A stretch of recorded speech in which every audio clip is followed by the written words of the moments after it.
I tested over 50 new pieces of backpacking gear in 2025, and 9 specific items really excited me after my initial testing. But I wanted to get them out on one more trip to put them to the final test to see whether they're actually really cool items or just hype. Today, I'm starting a trip that involves hiking through the Rocky Mountains, camping in a remote and beautiful spot, and then pack rafting down a really cool river. This style of trip and the obstacles I'm going to encounter will help push this gear and ultimately allow me to determine if it can not only hold up, but be part of my favorite gear items moving forward. One of the bonus items that I brought on this trip is the Seek Outside Divide 4800 pack. This isn't a very popular pack, so I wouldn't say there's a lot of hype around it in the general world, but in my mind, there's been a lot of hype around this pack because it's been a game changer for me as I've taken it on pack rafting trips, as well as getting my 1-year-old daughter out on her very first backpacking trip. Having the extra volume, the 70-liter volume of a big pack like this has been really nice to have, while still being under 2 kilograms. This pack only weighs 1.25 kilograms, I think, so very lightweight with still a ton of volume and a ton of carrying capacity. The question that I have been asking though is the volume enough? Because on these trips, I'm packing it to the brim. This trip is an overnighter and it's fully loaded. So I'm trying to decide whether I think I could go with a slightly bigger pack, maybe 85, 90 liters. And that's really what I'm gonna be trying to answer the question of on this trip.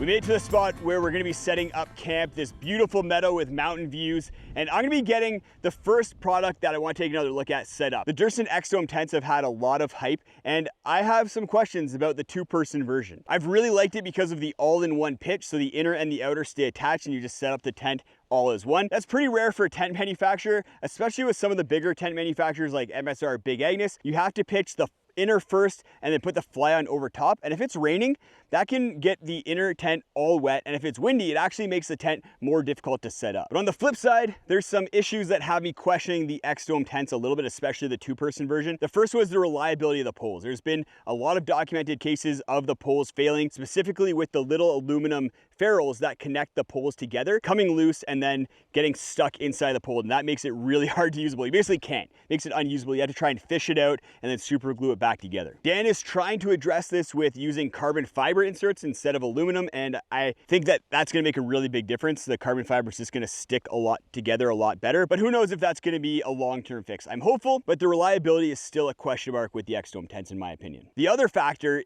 is specific to the X-Dome 2, and that's stormworthiness. It's a really big tent, gigantic walls, and because of how steep the walls are and big the panels are, it's really likely to catch wind. And I'm not super convinced that the X-Dome 2 is gonna deal with wind well. The X-Dome 1 Plus, I've had it out some big winds, and because you can pitch it with the smaller panels into the wind, it fares really well, and you can use trekking poles to support the sides.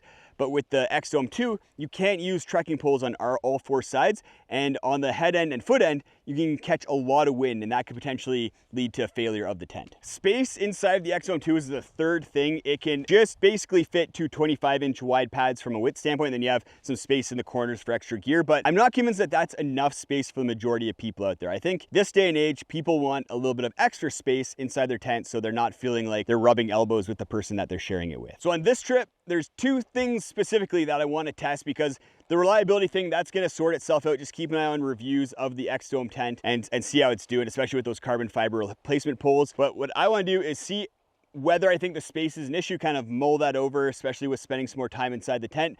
And then we don't have a ton of wind, but potentially enough with the gust to just see how much of an issue that wind can be, especially with it fully guyed out. I brought a ton of guy lines on this trip. We'll give it a shake, see whether the wind that we're dealing with on this trip can push it around a little bit and get a good sense of whether it is a really good wind-worthy tent or if you're gonna have to be kind of babying it. There's 2 sleep system items I'm gonna be putting through their paces as well on this trip. The first one being the Sea to Summit Etherlite XR Pro. So Sea to Summit released 2 new Etherlite pads this past year, the XR Pro and the regular XR. The XR Pro is their one that has a higher R value, and that was something that I tested out last winter and found really exciting because this pad is as comfortable as the previous generation Etherlite XT.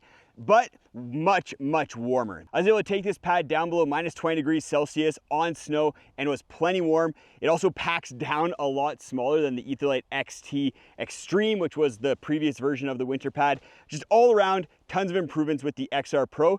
The negative and kind of the question mark around it is, has the comfort kept up to other pads on the market? Because the last 3 years since the original Etherlite XT came out and I kind of crowned the king of comfort, there's been a lot of developments, particularly with pads having stretchy top materials. So my big question with the Etherlite XR Pro and what I'm gonna be testing tonight is, can it be as comfortable as other pads I've been testing this summer, like the XPED Megamat Ultra and the Thermarest Neoloft? Overall, really happy with both the warmth and the comfort of the XR Pro as a winter pad. But if other winter pads start coming out with stretchy top materials, then those might replace the XR Pro as kind of the top of the winter game. The pillow system that I'm testing is something that I've hyped. It's not necessarily that's something that's hyped in the wider backpacking world, but it's the Big Sky Dream Nation inflatable pillow with the Z-Packs kind of foam pillow topper. And I've really loved this system because you can add a pad strap to the Big Sky, lock it on your sleeping pad. It has really good supportive baffling, is nice and tall. And then the Z-Packs pillow topper is nice and warm and cushy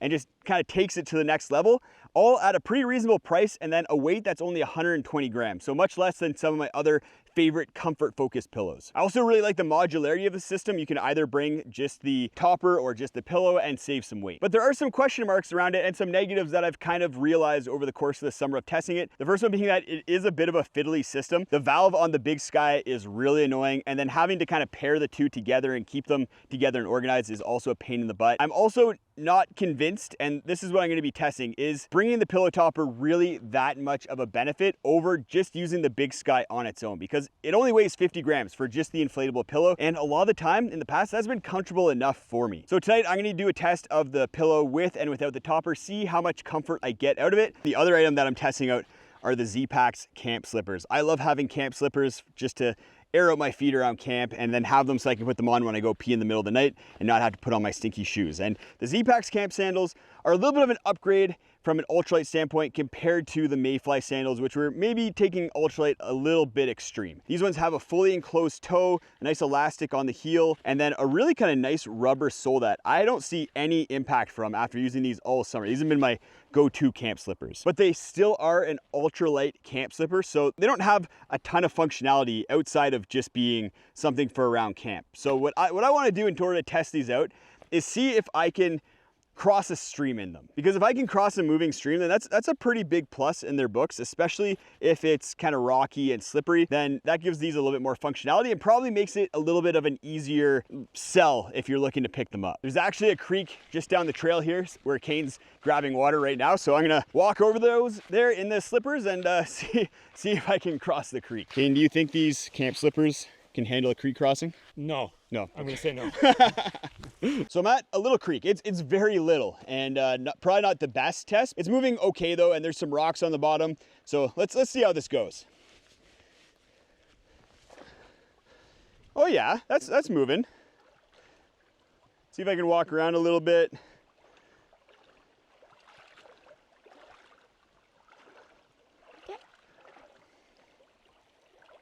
Actually not bad.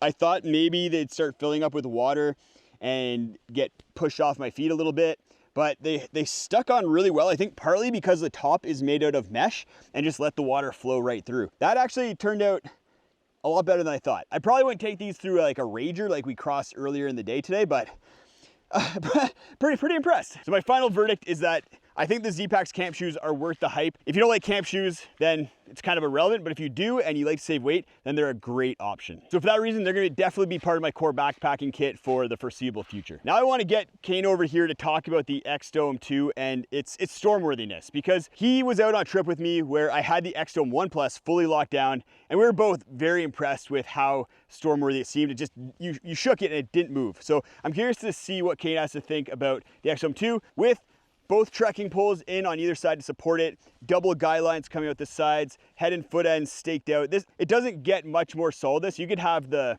peak guide out a little bit, but I'm not sure how much that's going to change things. So Kane, what are your initial thoughts? Well, it's definitely bigger than the one person, obviously, so you'd think it would catch more wind, and it has a pole structure that you'd normally not use or maybe wouldn't use on such a big tent. But man, it's hard to say. Like that's So good this so way. so the guy out points stopped the poles from deflecting. Yeah. That's huge. What just happened? That was just the little cup, I think, snapped. Something popped. Yeah. Oh, it's the cup. The It cup popped. stitching popped out there. So, okay, too much pressure on that cup. So what I was doing here was I was pushing on the top of the trekking pole which, to simulate kind of wind hitting this panel, and then the little cup that holds the top of the trekking pole, the stitching just came out and it popped out. So not a trip ender, but not ideal. I'm gonna have to, that might just be a manufacturing defect. We'll have to maybe take a closer look at that. No, I didn't put a lot of force on that. I think that was where I thought the strong point was. The weak point for me is these big panels on the side here, just catching wind and then bending these little poles on the sides, because like it's not using very thick poles right here. The top is thicker. I wish Durston had used the same thickness on the sides here. So I think if you have it fully locked out, it's not gonna be nearly as windworthy as like the X-Dome 1 Plus, I don't think. This will get you to the point where you're gonna start being uncomfortable with how much wind is hitting your tent and how loud it is. So for most people, I think it's gonna be fine, but maybe, as usual, maybe not if you're in the UK or like Iceland or whatever. We've had dinner, we're kind of just relaxing around camp, gonna enjoy the sunset. I'm really excited to test out the sleep system tonight. I'm also using the Weartalk quilt, which I've hyped a lot. And I'll talk about that tomorrow morning, as well as how the sleeping pad and the pillow system did, especially with my A/B testing of the pillow. And I'll give you my final thoughts on some of the other items like the pack and the tent, and we'll go through pack rafting and what I think of pack rafting after a year of getting on the river quite a bit, several trips, and just putting a lot of thought and time into pack rafting. Good morning. I had a good but interesting sleep. So let's wake up a little bit, get out of bed, and we'll talk about it. The Weartalk quilt definitely lives up to the hype, and I knew this, and it's why it's not one of the main items that I'm testing, but I just wanted to mention it because I think this is one of the best quilts on the market. It's warm, it's lightweight, it has great features for people who don't want to be fiddling with quilts too much, like having the pad strap attachment point a little bit higher on the quilt, so you have a giant draft tube here in order to lock in heat, and then it's very, very affordable. For the pillow system, I A/B tested the Big Sky just on its own, the Big Sky with the Z-Packs topper on top, and it was interesting because of how cold it got last night. It got down to -2 degrees Celsius as the low, which was quite a bit colder than we expected, and that introduces the factor of warmth to this system. On its own, I really do like the Big Sky Dream Nation pillow. With my hat on, I didn't really feel the rubbery feeling of the pillow at all, but because of how cold it got, adding the pillow topper added quite a bit of warmth and improved the comfort a lot more than just adding some cushion and a nice soft top material. So if it's cold weather, I'm definitely gonna be bringing the topper if it's around freezing or below. Otherwise, if it's quite a bit warmer than that and I'm trying to go ultralight, I'll probably just bring the Dream Nation pillow, unless I'm not really worrying about weight and want comfort, because the Z-Packs topper, even for how heavy it is, does add some comfort, and that's something that I want on some of my trips. For the sleeping pad, the Etherlight XR Pro, it definitely kept me warm last night. -2 is not pushing the limits of this pad at all, but that's not what I was testing. I wanted to look at comfort, and I did have a very comfortable sleep. As soon as I fell asleep, once I stopped worrying about bears walking by my tent, I had a great sleep and basically slept through the entire night. So the dimple baffling system, still working well, but the pressure relief isn't quite as good as pads that also have a stretchy top material. So I think, well, the hype is deserved about this pad right now because it is a warm and comfortable sleeping pad, which we haven't really encountered that often in the past. I think other pads are going to surpass it over the next 2 to 3 years, and the hype's not going to last long. For the tent, I think we answered the question about storm worthiness yesterday. It's okay. Nothing to write home about, but it'll get the job done. The other thing I wanted to look at was space inside the tent, because it is a tent that is just wide enough to fit 2 25-inch wide sleeping pads. But outside of that, it's not a super roomy tent from a floor plan perspective. But as I noticed as I moved around the tent, used it, and kind of just really tried to analyze it as best I could, is that it goes a little bit beyond that, because this tent has very steep vertical walls. The brow pole is very long, and it makes it so that you're almost in a box. And that makes it so that the effective space inside the tent is actually quite good. A lot of other tents, they kind of angle in as you get towards the ceiling. This tent, you don't have that issue, so it feels a lot bigger. And if you're sitting up and moving around the tent with someone else inside of it, you don't really feel as constricted as you would with one of those other tents that has more angled sidewalls. For some people, I don't think it's gonna be a big enough tent. They're gonna want to probably go to a 3-person tent where you get that extra sleeping pad width of space inside of it. But there's gonna be some compromises with that as far as stormworthiness and weight. For people who don't really need that extra floor space but still want a tent that feels roomy, I don't think you can really beat the X-Dome. I didn't think I was gonna be saying this. I thought I was gonna be saying that I wish it was a little bit bigger, but it's a great size with that effective space and the vertical sidewalls. So I think as far as 2-person tents go, it's a great option. Do I think the X-Dome is worth the hype? The One Plus, definitely. It's my favorite tent of all time. The 2-person, I think it definitely is the best 2-person tent on the market in my opinion, but still has room for improvement. So if other manufacturers kind of get their act together, they can probably make something a little bit better. But at this point, the X-Dome 2, for a true 2-person tent, is the best I think that you can get. I love testing new and innovative gear and spend hours a week looking at Instagram, Reddit, and Etsy to try and find the latest and greatest. But what has made that easier recently is the sponsor of today's video, Garage Grown Gear. Cottage gear makers know that they can go to Garage Grown Gear as a supportive place to get their products seen by ultralight gear nerds like you and me. So not only is Garage Grown Gear also putting in the work to discover new and innovative gear, makers are going to them, which has made my searches a whole lot easier because instead of spending hours and hours looking for new stuff, I can spend part of that time just going to Garage Grown Gear and seeing what's new. I've experienced firsthand how awesome Garage Grown Gear is to work with as a maker as I've brought the Pika lid to market.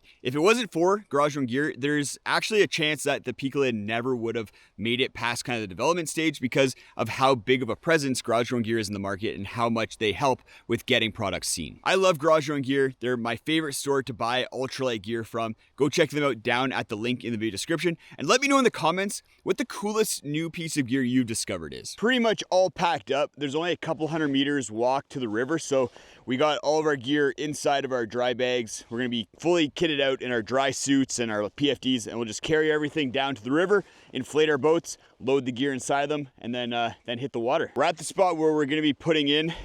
I'm excited. I really like pack rafting.